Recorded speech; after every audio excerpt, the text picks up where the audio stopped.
ತುಂಬ neat and ಕ್ಲೀನಾಗಿ maintain ಮಾಡಿದ್ದಾರೆ. ಇದು 3 ಫ್ಲೋರ್ಸ್ ಇದೆ ರೆಸ್ಟೋರೆಂಟ್ ಆ್ಯಕ್ಚುಲಿ. ನೋಡ್ಬೋದು ಇದರಲ್ಲಿ ತುಂಬ ವೆರೈಟಿ ಆಫ್ ಕೇಕ್ ಇದೆ. ಹುಷಾರು ಕೇಳ್ಕೊತೀನಿ, ಇಲ್ಲಾಂದರೆ ನೀವು ಬರೋದು ದುಡ್ಡು ಕೇಳ್ಕೊಳಂಗಾಗ್ತದೆ. ಒಂದೊಂದು ಕೇಕ್ ಪೀಸು ಕೇಕ್ का पीस कितना है भाई प्राइस? ರೇಟ್ ಹೇಳ್ತೀವಿ. ಇದು ಅವ್ರು ಹೇಳಿದ ಲೆಕ್ಕ 380 ರುಪೀಸ್ ಅಂತ. ಇದೆ, ಇಲ್ಲೊಂದು ಸಮಸ್ಯೆ ಖಂಡಿತ ಇದೆ. ಇದು ಬಂದು ಇದು ಚಾಕ್ಲೇಟ್ ಲೀಚಸ್ ಅಂತ ಹೇಳಿದ್ರೆ 520 ರುಪೀಸ್ ಅಂತ. ಇವೆಲ್ಲ ತಿಂದರೆ ನಾವು ನೋ ಕಾಮೆಂಟ್ಸ್, ನೋ ಕಾಮೆಂಟ್ಸ್. ಇಲ್ಲ ಸರ್. ಹೆಂಗೈತೆ ರೆಸ್ಟೋರೆಂಟ್? ಹೆಂಗೈತೆ ರೆಸ್ಟೋರೆಂಟ್ ಪರವಾಗಿಲ್ಲ.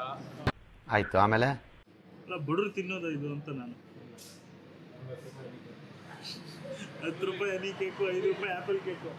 ಆಯ್ತು, ಆಮೇಲೆ ಬಿಡ್ರಿ